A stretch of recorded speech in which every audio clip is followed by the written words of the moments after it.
Congolaises, Congolais, mes chers compatriotes, en ce 30 juin 2025, nous commémorons le 65e anniversaire de l'indépendance de notre pays. C'est un moment de mémoire, mais aussi de vérité. 65 ans dans la vie d'un homme marquent l'âge de la maturité, le temps de transmettre un héritage. Pour une nation, cela devrait être celui de la stabilité, de la dignité retrouvée et de la cohésion nationale. Mais force est de constater avec lucidité et humilité que les rêves portés par nos pères fondateurs s'étaient étiolés. Les Congo forts, libres, dignes et prospères qu'ils espéraient peinent à se matérialiser. Pire encore, notre pays est aujourd'hui menacé dans son intégrité même. Plus de 100 localités, y compris des villes majeures comme Goma et Bukavu, sont tombées entre les mains des groupes armés. Le M23 et l'AFC, avec le soutien du Rwanda, terrorisent nos provinces du Kivu. Les ADF sèment l'horreur au nord Kivu. L'Ituri connaît l'occupation des fêtes de certaines zones par l'armée ougandaise. Et dans les Bandundu, aux portes de Kinshasa, la milice Mobondo fait régner la terreur. Ces atteintes à notre souveraineté ont plongé notre pays dans une crise humanitaire d'une ampleur sans précédent. Plus de 25 millions de nos concitoyens ont besoin d'assistance. Plus de 2 millions d'enfants souffrent de malnutrition aiguë. Près de 7 millions de Congolais sont déplacés internes, exilés sur leur propre terre. Derrière ces chiffres, il y a des vies, des douleurs, des familles, et nous ne pouvons en conscience détourner le regard. Pendant trop longtemps, une culture du déni et du rejet des responsabilités a gangréné notre gouvernance. Oui, nous faisons face à des agressions extérieures, mais cela ne peut en aucun cas nous exonérer de notre responsabilité première, protéger notre peuple. Nous sommes comptables de l'unité perdue, de la misère grandissante, de l'absence d'espoir. Mais il n'est pas trop tard. Le Congo peut se relever et il se relèvera si et seulement si nous choisissons de mettre le pays au-dessus de nos querelles. Comme le proclame notre hymne national, par les labeurs, nous bâtirons un pays plus beau qu'avant, dans la paix. Ces moments exigent un sursaut. Il est temps de répondre à l'appel de la patrie, pas à celui des intérêts égoïstes. Notre Constitution, en son article 63, nous rappelle notre devoir sacré.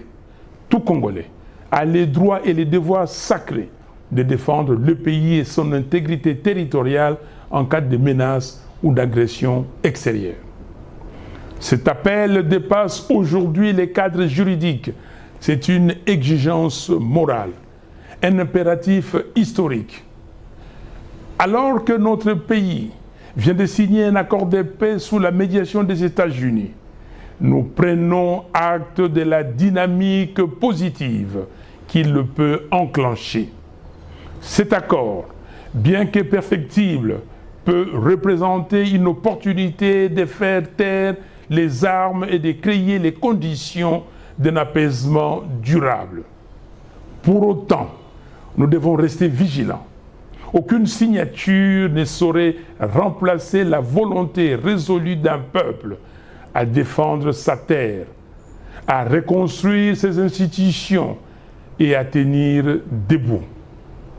Nous appelons nos partenaires internationaux à faire respecter la résolution 2773 du Conseil de sécurité des Nations Unies, à régler la question des FDLR qui ne doit pas être indéfiniment imputée au Congo et à nommer les choses avec clarté.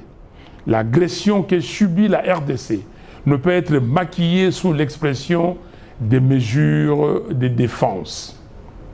Chers compatriotes, la paix durable naîtra véritablement de notre capacité à mettre en place un état de droit, à renforcer notre armée pour garantir notre intégrité territoriale, à assurer la cohésion nationale et à imposer une gouvernance intègre. L'histoire de peuple nous enseigne que la paix passe par la cohésion et la cohésion passe par les dialogues. Voilà pourquoi je demande avec conviction et sens des responsabilités l'organisation sans délai d'un dialogue national inclusif entre Congolaises et Congolais sous la médiation de nos pères spirituels pour penser nos plaies, dire nos vérités et reconstruire la confiance. Le 5 juin, j'ai rencontré Félix Tshisekedi. Depuis, j'ai échangé avec d'autres leaders politiques et figures de la société civile.